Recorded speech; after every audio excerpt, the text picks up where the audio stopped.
ये खुद जब पिछली दफा विधायक था, एक एमएलए ने उसके ऊपर ये आरोप लगाया था कि 300 रुपए रेडी वालों से लेता है पंचकुला के अंदर। चलिए बात नहीं, ये चोर उचक्कों को बचाने का काम कर रहा हूं मैं। क्या बात करते हो आप? बाहर चलिए, आप कुछ, मैं कुछ नहीं करना, बाहर चलिए।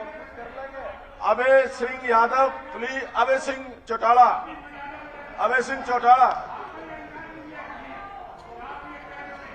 आप सदन से बाहर जाइए। अब जब मैंने स्पीकर से ये पूछा कि भाई इसके ऊपर चर्चा क्यों नहीं करा रहे आप तो कहने लगे कि हमने इसको डेफर कर दिया और आगे बिजनेस का पता करके फिर मैं आपको बताऊंगा कि किस डेट को कराएंगे। मैंने कहा मुझे आप डेट बता दें, जो डेट आप बताओगे मैं उस डेट के ऊपर अपनी तैयारी कर लूंगा। पहले डेट बताओ कि इस सेशन में कराओगे कि आगे जो सेशन आ रहा है उसमें कराओगे। बजाय मुझे डेट बताने के स्पीकर मेरे साथ बेवजह उलझ जा चला गया और इस हद तक उलझ गया कि स्पीकर जो है अपनी जो लैंग्वेज थी, अपनी जो स्पीकर की भाषा होनी चाहिए एक मेंबर के प्रति, एक मेंबर तो हो सकता है आवेश में आकर के कुछ भी कह दे। सरकार के खिलाफ अगर किसी के पास कोई दस्तावेज है तो वो उस दस्तावेज को पेश करता हुए किसी के साथ उलझ भी सकता है, लेकिन स्पीकर का काम नहीं है कि वो कोई इस तरह की भाषा बोले जिससे हाउस की मर्यादा खत्म हो जाए। अगर मेंबर गलत बोल जाता है तो मेंबर तो माफी मांग लेगा, उसको तो मजबूर कर लिया जाता है इस बात के लिए भी तैने अगर कुछ गलत कहा या तो तू तेरे शब्द वापस ले ले, अदरवाइज तेरे खिलाफ कार्रवाई करेगी।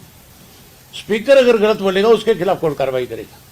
आपने देखा है कि आज जिस तरह से स्पीकर मुझे कह रहा था कि मैं बख्शूंगा नहीं, मैं पहले तो आपके माध्यम से स्पीकर से ये पूछना चाहता हूं कि कितने को लोगों को तैने अब तक बख्शा नहीं है।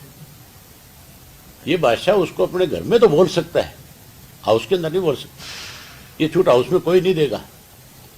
ये तो विपक्ष कमजोर है, विपक्ष में मान के चलो कि सरकार से दबता है, अदरवाइज आज ही स्पीकर को इस बात के लिए मजबूर कर लेता कि तू अपने कहे हुए शब्द पहले वापिस ले। विपक्ष है नहीं, क्योंकि विपक्ष तो केवल लिपापोती करने के लिए है, जो सरकार चाहती है उसी की भाषा विपक्ष बोलता है। आपने देख लिया होगा कि वो इस तरह की भाषा बोल रहा था और विपक्ष बैठा बैठा कान बोचे बैठा हुआ था। कैसे सरकार को बचाया जाए, स्पीकर 24 घंटे इस काम में लगा हुआ है। सुबह भी सेम यही बात हुई थी। सुबह जब एक इशू मैंने 0 ओवर में उठाया एयरपोर्ट का लेकर के, इनको बड़ी तकलीफ हुई इस बात के कि भी हमें कैसे ये जो झूठा साबित कर रहे हैं। आप सबने देखा है कि मुख्यमंत्री ने अनेक दफा ये बात कही कि हिसार में इंटरनेशनल एयरपोर्ट बन रहा है। उसके बाद दुष्यंत ने अनेक दफा कही, कमल गुप्ता जैसे व्यक्ति से कहलाया गया, अनेक इनके एमएलए ने इस बात पे यहां विधानसभा में चर्चा करी, मुख्यमंत्री की पीठ थपथपाई, नाम तक रख दिया कि महाराजा अग्रसेन के नाम से हम इंटरनेशनल एयरपोर्ट बना रहे हैं। उसकी पोल खुल गई थी। लोकसभा का जो पिछला सेशन था उसमें एविएशन मिनिस्टर ने साफ कर दिया था कि कोई इंटरनेशनल एयरपोर्ट नहीं है हिसार के अंदर। अब उससे इनकी झूठ सामने आ गई।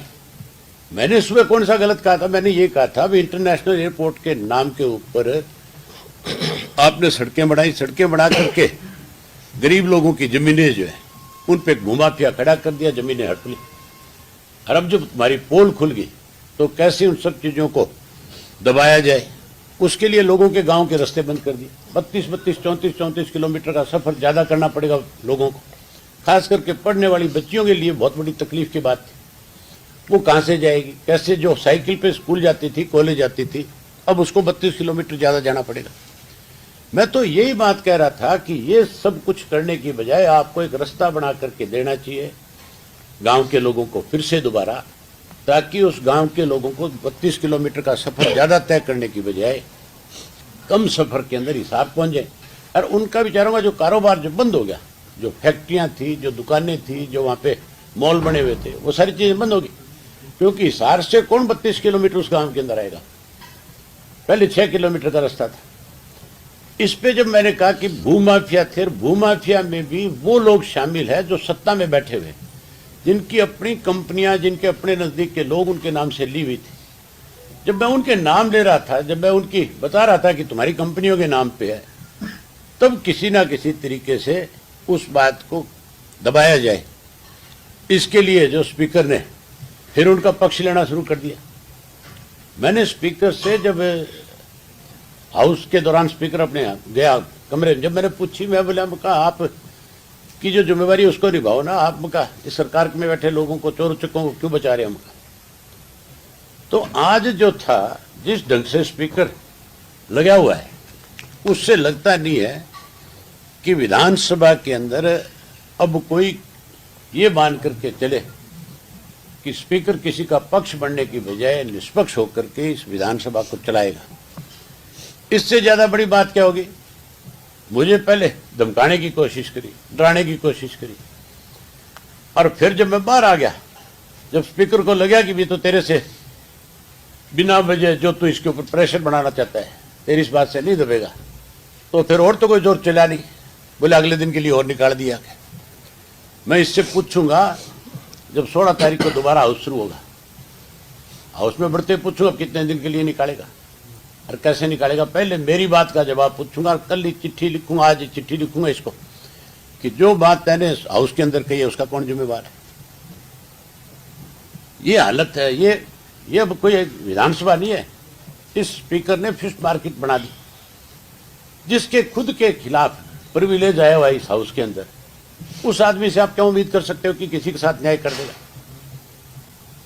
ये खुद जब पिछली दफा विधायक था, एक एमएलए ने उसके ऊपर ये आरोप लगाया था कि 300 रुपए रेडी वालों से लेता है पंचकुला के अंदर, और उस वक्त प्रिविलेज आया था उस विधायक के खिलाफ। अगर इसने पैसे ना लिए होते तो फिर उस विधायक के खिलाफ जब प्रिविलेज आया था तो उसकी पूरी प्रोसीडिंग हो जानी चाहिए थी। अगर उसने गलत कहा था तो उसके खिलाफ कार्रवाई हो जानी चाहिए थी।